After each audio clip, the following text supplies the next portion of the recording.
Hi, everyone. Welcome to our audience members. We're really excited to have you here for the fourth and final of our interview series for Zero Waste Action Month. We hope you've enjoyed the other interviews that we've had, and we hope you'll enjoy this one just as much. So this time we are talking about the circular economy and environmental justice and how folks are involved in creating a zero waste world where they are through policy or through advocacy. And we hope you'll get inspired to take some action as well. Remember to post about what you learn and post with the hashtag Zero Waste Action Month. And for our audience members who are live on Facebook, send us your questions, comment with your questions, and we'll be looking for those to take them at the end. In the meantime, I am Hayden Sloan, the Strategic Director of Communications for Race to Zero Waste.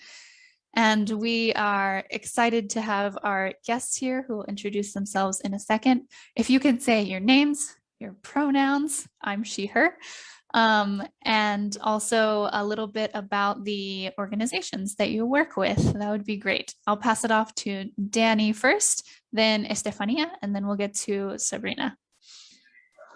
Hi, everyone. I'm Menendez, or Daniella Menendez, and I am the outreach coordinator with Race to Zero Waste. I work with Hayden, and my pronouns are she, her. Hi, everyone. I'm Estefania Arriaga. She or her. I work in the Ministry of Environment of Mexico City as a head of sustainable waste management. Hey everyone, I'm Sabrina. I'm from Florianópolis, Brazil, and I work with Zero Waste Youth on the part of the communication. Hello everybody, my name is Isadora. I'm also from Florianópolis, Brazil, and I am part of the engagement and projects of the Zero Waste Youth. Can you talk a little bit about your personal experience with zero waste? How did you decide to get involved with sustainability or with zero waste? Like, what really pushed you to realize that we need a better economy for our planet? Estefania, do you want to go first? Yes, of course. Well, first of all, I want to say that my English isn't perfect, so I apologize for my future mistakes. When I started working in the private sector, I acquired some knowledge about the waste management in the industry and all the problems that they face, as well as the standard that they must meet and other problems. Later, when I entered in the minister, I had the opportunity to know, see and live the waste management in the city. It's important to say that the city generates 13 millions of waste daily. This is a big problem because it's a big city, and all the big cities that this problem. But that was very impressed for me. And the time it's clear for me that we need to focus all the efforts to decrease this amount and improve the management. And in the way I discovered this concept of zero waste and circular economy, and I think that this were a new concept for me and for the city, and we try to focus all the strategies about these new models. Yeah, we're really excited to hear about a city perspective, right? How we can, as citizens, support those policies and stuff. Sabrina and Isadora? Yes, so do you want to begin? No, you can begin. Okay, so actually, my dad works with zero waste since I think 2009.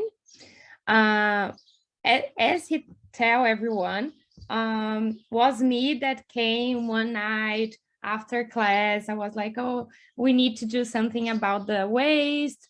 It's getting really bad, the situation, blah, blah, blah, blah, blah. And that my dad was in a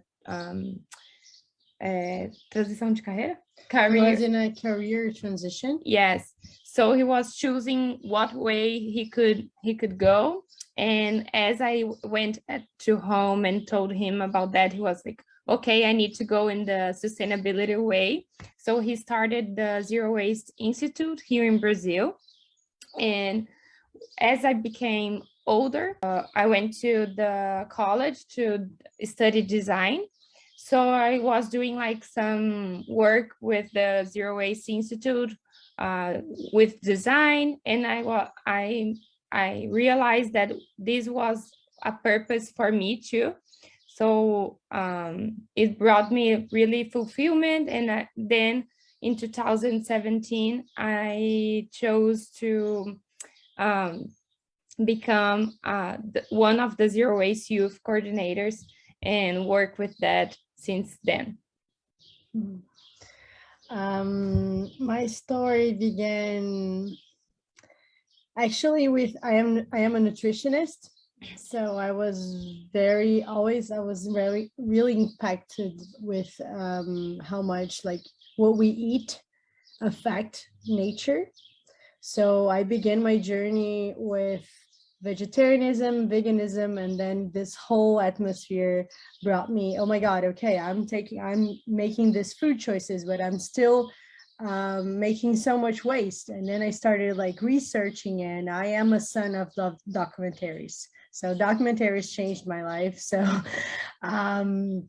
also participating of sustainability events made me realize that I needed to do something. So in college, the college where we studied, I started a project to make the college zero waste, but focusing on plastic. So we started this movement inside of our university, and then I got to know Zero Waste Youth, and then we started working together, and yeah, so this is how I'm here. That's awesome. I'm a big documentary fan too. Is there one that you've watched recently or that you hold really close that you just love and recommend to everyone? Seaspiracy, I loved it. Yes, it's a really good Seaspiracy. That one's on Netflix. So hey, audience, go watch. Yeah, for me it was like super awesome because I always said like, okay, fish is not okay, and everybody's like, nah, fish is okay. And then this documentary finally brought the eyes to what is going on in the ocean. But one documentary that changed my life was Chasing Corals and Plastic Ocean. And most recently, I really recommend The Story of Plastic by Breakthrough from Plastic. It's really this good. one is a really, really good one to understand how we are where we are now. And that one is available on YouTube currently. So I definitely recommend that one as well. Danny, did you want to say something? I was just going to give a suggestion that going back to our last week's theme, Hayden, too, with carbon sequestration, Kiss the Ground is a great documentary about compost and the power of composting. So I highly recommend that one as well. Yeah, that's great. And there are so many documentaries to watch, and learning about the issues is part of Zero Waste Action Month too, right? So if you're listening to us talk, you can also watch all these amazing documentaries out there, and it gets you thinking about how we're using our earth and how we can better take care of the earth and really restore it, use resources. Even as that work with zero waste, we have so much to learn about. Like every documentary, I know a lot of stuff. Estefania, do you have any suggestions for how citizens can learn about zero waste or the circular economy? No, talking of documentary, I think I don't remember the name in English, but Blancamiento del Coral. Yeah, coral bleaching. It might be that Chasing Coral one that Isadora mentioned. Yes, was impressive. Yeah, I agree. Those ocean documentaries definitely have my heart. But thinking about that, so thinking about the things that we've learned and how we continuously learn about zero waste, what are maybe your suggestions or your experience for how we move from learning about these issues to taking action on issues? So what do you see in policy and even in universities? How can we get people to move from knowing to doing? I think that we need to shift our consciousness about the way of our consumption. We need to start to ask really, I need this new mobile phone, or this bag, or these new clothes. All start with this question. I need it. Really, this is important, or maybe someone can lend me this material, this product. And after all this question, we can start to think in the life after our use of these materials. What about it? Do I recycle it? Do it serve of someone else? Or maybe when I finish to use it, it's necessary to leave on a special place, or dispose it in a special way. And I think that these simple questions will help us not only to our economy, also these questions change our consciousness and take part in action to improve the environment. I feel like you just listed out the zero waste hierarchy in your words as you were speaking. You totally listed it out. I mean, you started with refusing the things that we don't need, reducing consumption, reusing, figuring out ways to keep it in our economy, and finding other ways to dispose of it besides just landfilling it. I thought that was great, the way that you said that. I think I always give the idea to people to start with their own selves, of course, with their own house. So I always tell people to see their trash, and the trash is like the materialization of our own choices. So when we look at our trash, we look at our choices. So maybe we can start by that, like, okay, what do I use or consume that I can change, that I can avoid? And that goes to universities too. So if we make a map, like a trash map, okay, where do we produce trash inside of a university? Like, where can we avoid? What can we do about it? So maybe tracking is the first step.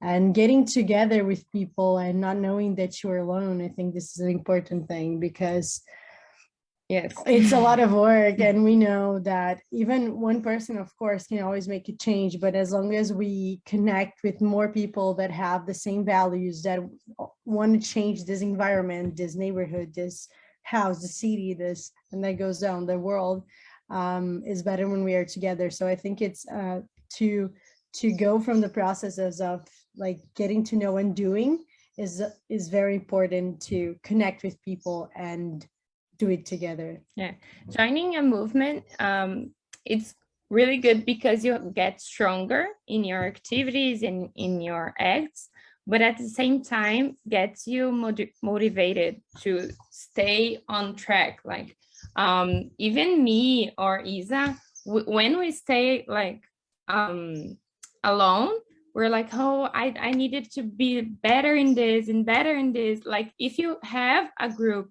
that keeps you motivated, keeps you learning about this, you don't feel alone. Like it's good. Yeah, so we see just with this interview, we have similarly minded people in Brazil and in Mexico and in Spain and in the US, and we're all working toward the same thing. That kind of brings me to another question is, we start with ourselves and we work toward these things and we tell other people what we've learned. one way is by sharing with the hashtag Zero Waste Action Month.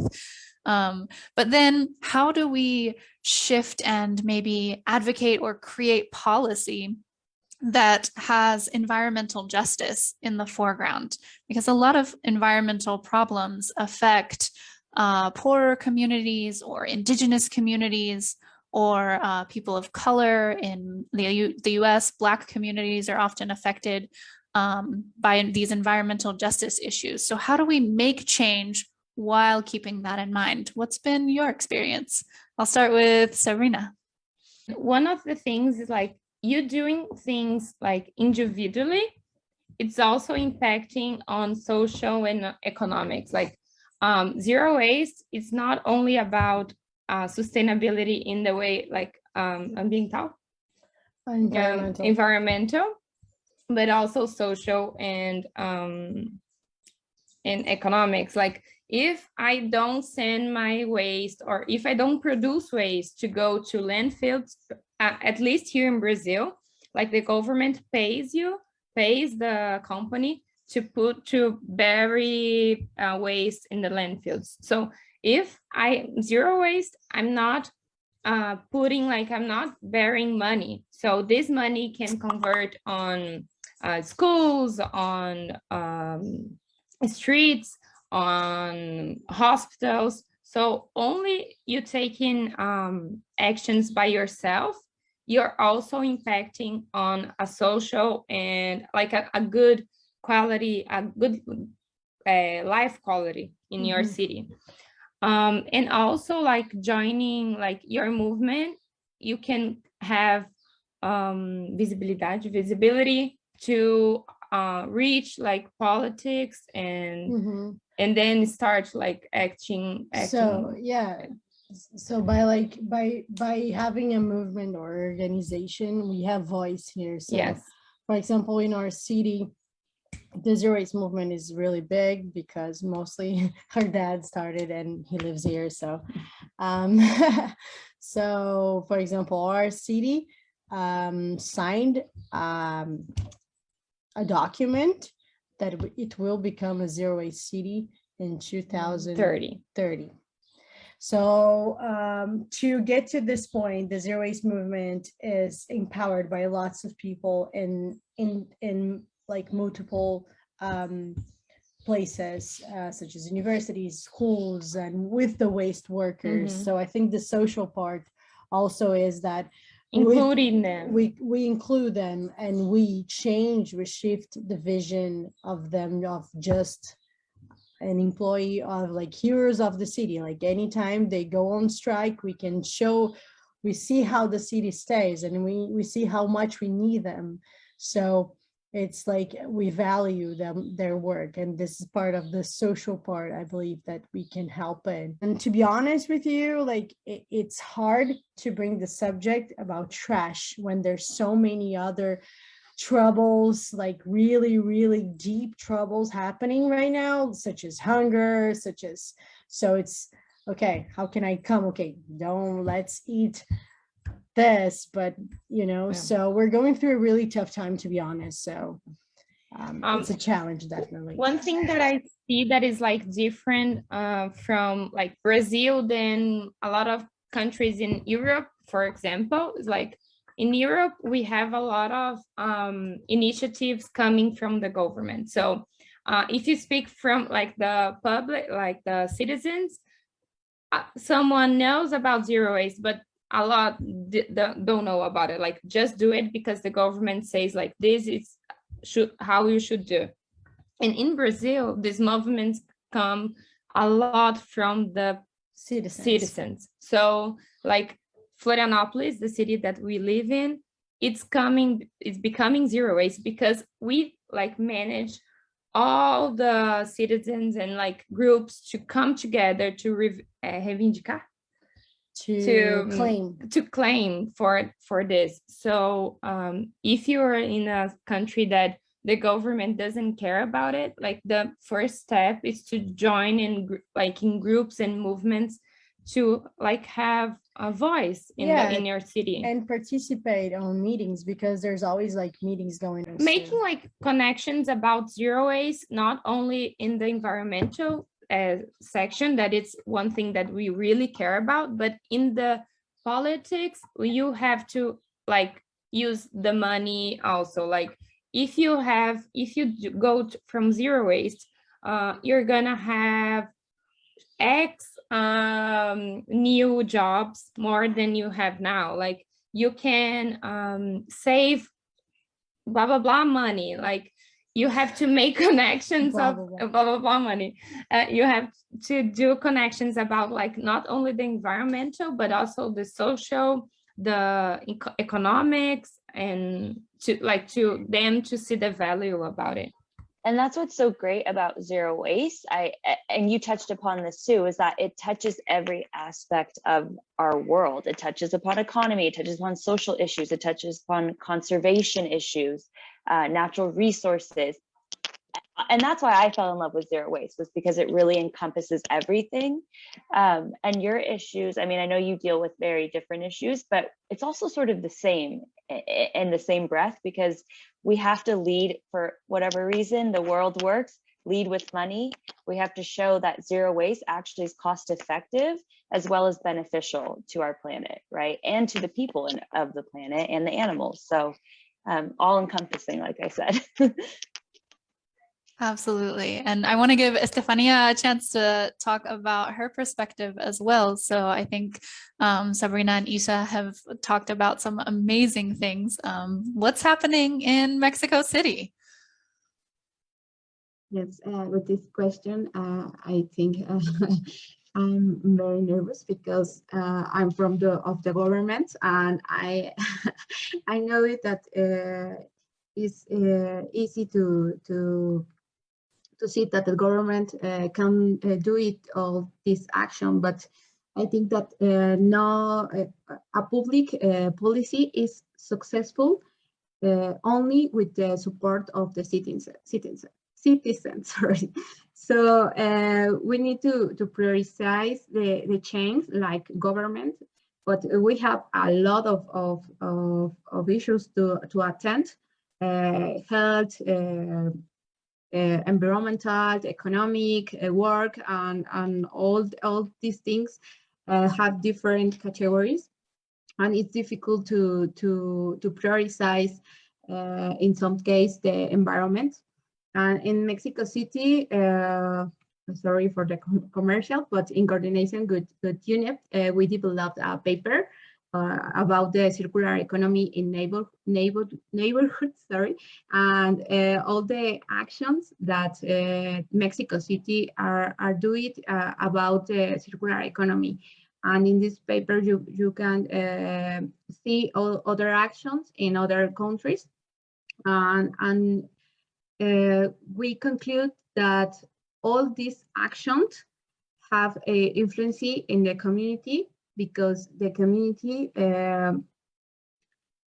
be able to enter these different strategies, and all these start with a person that have an idea, and this person invite other a neighbor or an acquaintance, another, and then the project grow, and it will be great for the community, and doesn't need the initiative of the government or of the government paid for do it, and it's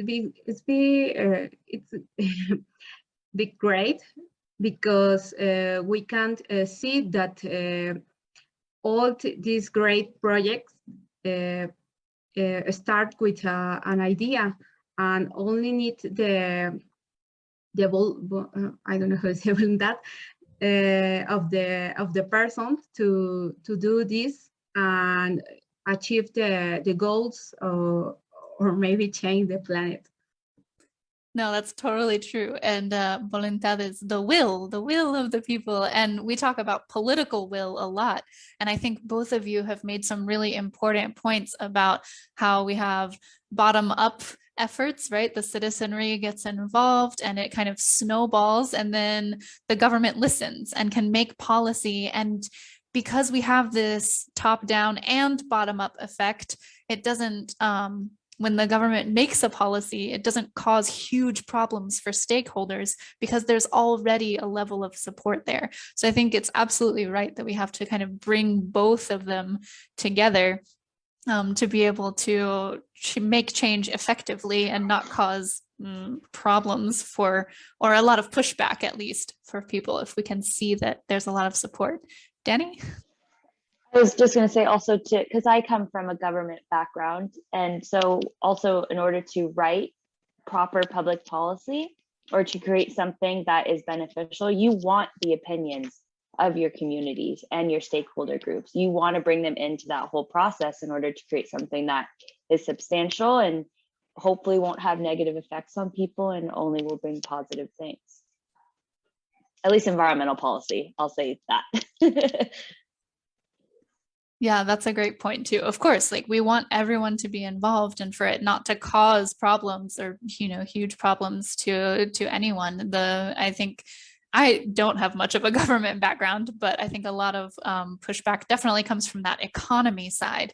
So like we have said, if we can make it appealing economically, then maybe there's no reason why we shouldn't have a zero waste ethic and a circular economy. So that actually brings us to another question. Talking about pushback.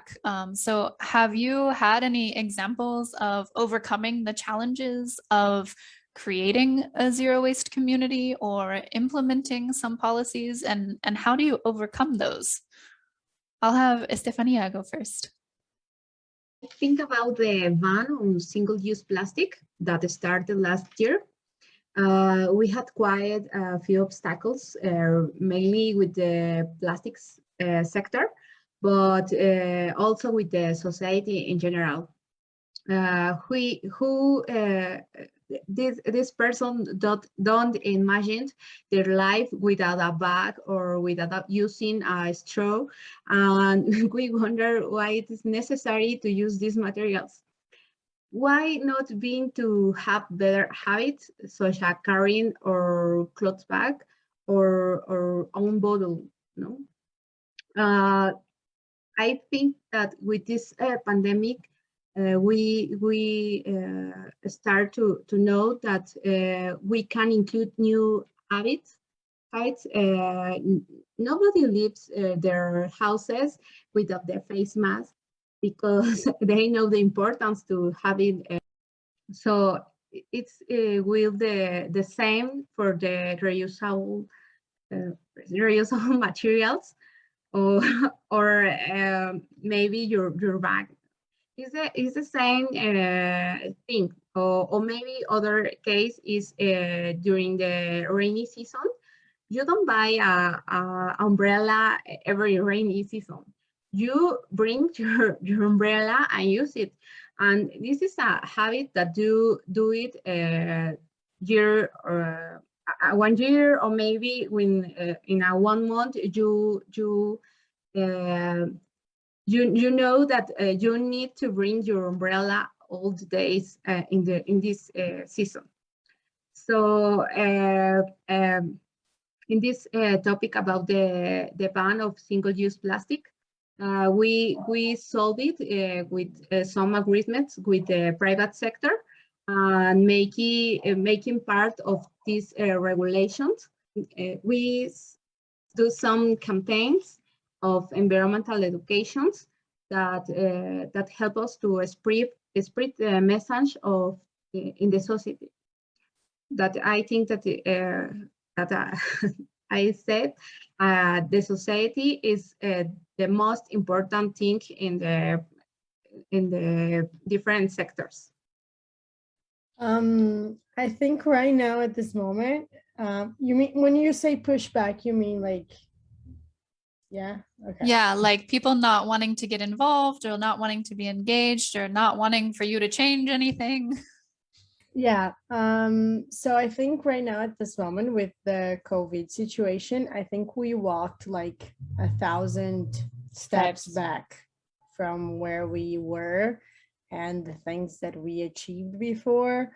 So with the masks, now it's completely acceptable again to use disposable cups, disposable gloves, disposable everything. So right now at this moment, when I talk about this, I get a little bit some pushbacks like, okay, so, but it's more hygienic, whatever.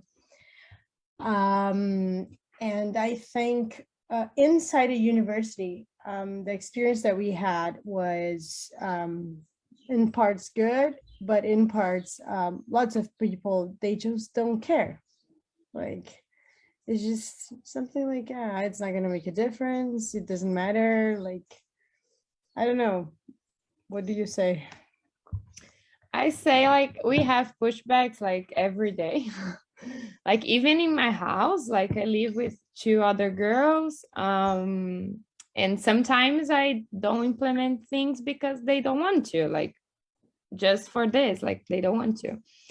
So they have like people have the mindset that it's like practical to stay in their position, like they don't want to change, even if it's gonna be like a good change or easy for them, like it's gonna be easier for them then later. So I think resistance in this movement we're gonna find a lot and like every day.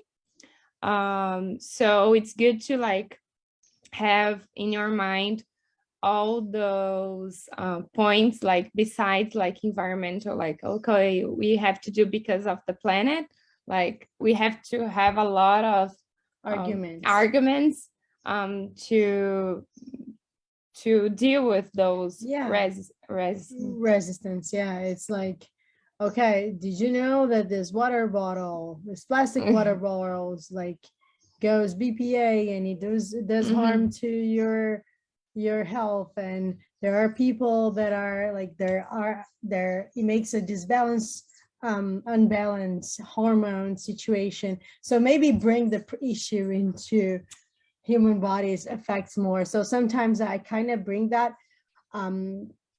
I was more of a fighter before in arguments, but with time I also learned that silence and just being the example also teaches a lot.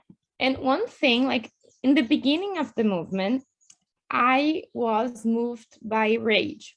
Like I was like, I feel so angry about everything. Like, and then I started to realize that it's not gonna be good for me, like be moving by rage. And actually, like I'm not gonna convince everyone and someone that doesn't want to change. So I started to change like my narrative and my acts. So if like all my energy to change everyone, I'm gonna focus on people that really wants to do the change. So when I'm gonna focus my energy on Zero Waste Youth, that we have like 100 ambassadors sitting in their houses wanting to do something, like they have the energy to do something. I'm not going to spend my patience and my arguments and my sanity with people that don't want to do it. So it has the curve of innovation that if you search online, it says like the enthusiasm is we need to focus on them to do the change, and then like later then the people that really don't want to, they're gonna see the changes and they are gonna follow. And I think you're both brought interesting points, because we have like the public policy side with Estefania, and I think once you hit that point with people where you can't convince them, or they're naysayers, they just don't want to do it, I don't know, out of spite, who knows, then you bring in the government public policy to help push the people along that don't want to participate in the program willingly, but I think it takes definitely both, and you both brought great points up. Yeah, I would like to add to that. One of the things that Sabrina mentioned is that we have this, rage inside us, but later we learn that, it's good to work in kindness. It makes me think of one of our board members, Maria. She has done some interviews in the past, and she always signs her emails off with "in kindness." And I think that's like so important, just as a reminder that we're trying to create this movement, but we're trying to bring people in through kindness as well. So, it's one thing to ask questions, to maybe think critically about policy and how we can change things, but definitely like person to person, just being that kind-hearted example, I think is a great point. And I think, yeah. I just finish. And I think a good reminder is that we're doing what we're doing, like we're doing the zero waste movement because we love the planet. So let love be your biggest fuel. Like the oil, not oil, but to make things happen. So I think when we use kindness and love, we get higher and bigger. In long term, you can go really like longer, like longer distance with kindness. With rage, you like only suffer. So. The people think that the government have all the responsibility about this action.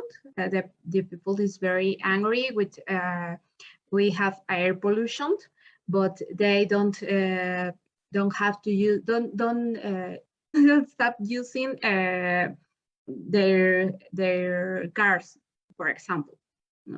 It's I think that it's very important to highlight the importance that all the sectors participate, the society, the private sector, the government, and I think that we can change all the bad things that are doing nowadays, and improve our actions for a better planet.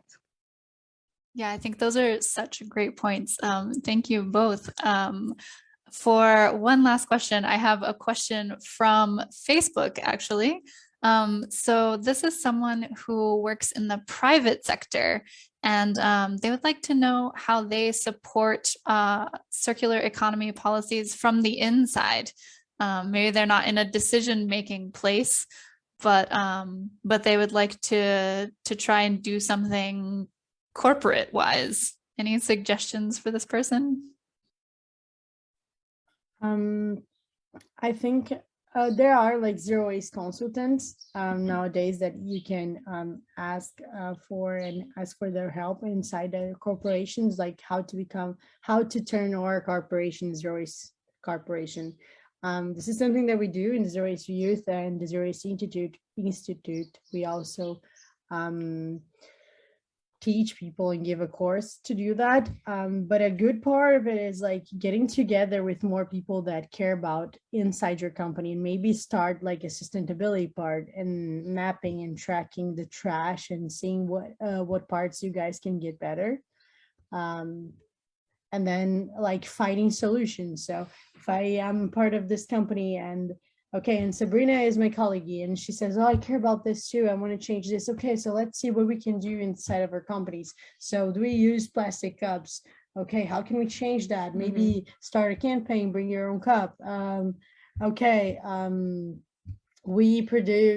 There's a lot of food waste in our lunchtime. How can we reduce that? So starting with campaigns and finding the problems, the solutions, but also maybe creating an inside group inside the company, even if it's volunteer, to create the solutions inside company, I think maybe. And after becoming like a zero waste company, like communicating to the other companies on your sector, like begin to transform inside your company, and then later like to transform the other companies in your sector, like inspire them, be an example. It's a good marketing, like is a zero waste, environmental friendly, like nowadays is a big thing, and it's also important. So maybe show your company how this can actually be a marketing mindset and how it can be profitable and inspiring to other companies too.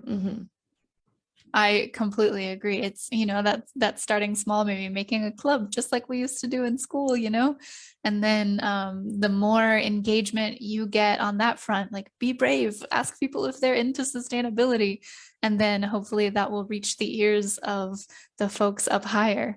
Estefania, did you have any suggestions for our question asker here as far as corporate life goes? Maybe I only add that spread this message about the zero waste life and all the possibilities that you can do it in this new life, and all the benefits that you can obtain about this change in your life. Yeah, absolutely. Like I said, just be brave. Advocacy definitely takes bravery, but like remember that this is for love of the planet, love for our fellow human. Like there are people who are suffering the effects of the waste that we are creating, and we don't want that. Danny, did you have anything that you wanted to add? I was going to say just, money talks. So, show the cost effectiveness of it, of being a zero waste company. And if that's what your superiors or your bosses kind of want, then show them how it can be done with zero waste strategies and goals within your company. Yeah, and know that you're creating something bigger. You're part of something bigger. Thanks to, or organizing, community organizing, and organizations like Race to Zero Waste. California has recently passed some really great circular economy bills. Danny, do you want to talk about those really briefly? Sure.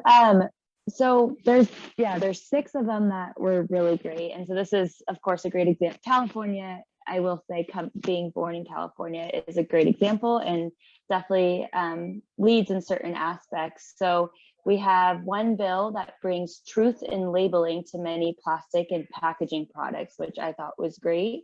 So manufacturers will no longer be allowed to put the chasing arrow signs, the recycling symbol, on items that aren't actually recyclable anymore. So a lot of like the soft, flimsy plastics that we see are not actually recyclable. But oftentimes people look at a plastic product. I was seeing if I have plastic near me, but I don't. And they look at it and think that it's recyclable, but we obviously know that's not always the case.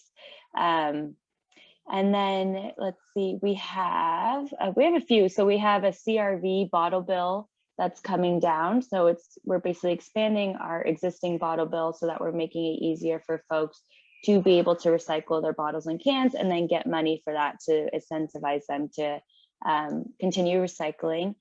And then we have another one that reduces plastic foodware waste by giving takeout customers only what they want. So single-use foodware will only be provided upon request, which is great because that will cut down a lot. Yeah, those are pretty good, amazing, and I think it's a great step for the U.S. The European Union also has recently put out some single-use plastic laws. So those were decided on in the past, but they're coming into effect this year and next year. So that's really exciting. So thinking about these like great policies and things and community organizing that people are working for, to our audience, I just want to say, like, it can be really easy to get overwhelmed, but there's such a great community of zero wasters around the world. So know that you're not alone, and to just please try and take any and every action that is available to you, accessible to you, that you can, because it really does help. And if you can advocate for greater policies, then in your area things can start to change, which means that the world can start to change. We're working on creating a zero waste ethic and a circular economy that is convenient and accessible for everyone. So we know that right now it's not, but we definitely want it to be. So thinking of that, I'll bring it to just the last word here. Is there anything that you would prioritize? So if there's something that people can take action on today or this month or this coming year, what is the thing that you would ask them to really work on and focus on these days? I'm thinking things that you can do, like independent of everyone, like you can do alone. First, I think changing your food choices. So maybe eating a lot of less meat. This impact a lot on the environment. And also one thing that it's really good because you can like close the cycle, it's composting. So you can compost at home. Like I think it's really beautiful to see that you don't depend of anyone to compost your own food and become like it's a full cycle in your home. Like, so I would do that both, like eat less meat or even like become vegan. And second, composting your food. Yeah, it's amazing how we always like one of the biggest changes are like in our plates and how this whole food cycle starts and ends because it comes from the production too. So I think composting definitely is a solution. And there's a video of Zero Waste Youth teaching how to compost at home with a water gallon. So it's super cool. It's called a composting vase. In English, it's English. But in Portuguese, it's cool. Yeah, in Portuguese, it's a cool name. In English, but I think it's a good start. I also agree with you, and of course, the basics, which is saying no to disposable, which is like unacceptable. I'm just kidding, but to use disposable, pretty much. Kindness, people. It's just kidding. And yeah, I think reconnecting with nature, like was when we reconnect with nature and we really realize the importance of life in general, we start to see, hey, that life matters. How can I don't know. I feel like there's a spiritual connection that needs to be nourished, that needs to reconnect people with nature, because as long as we are so disconnected and only in computers and materials and this whole material life, it's hard to find a purpose. It's hard to understand the importance of life. So I think my first is reconnect with nature if you can. I don't know, hug a tree maybe. Thanks so much. And Estefania, a suggestion for our audience? I think that a good suggestion is that try to find some actions in your community and take part of them. Try to do some action like Sabrina and Isadora said. So step by step. Don't need to do all in one time. You can start with one day eat some vegetables, and the other day maybe you can separate the waste and other action. No, but no is necessary do it all.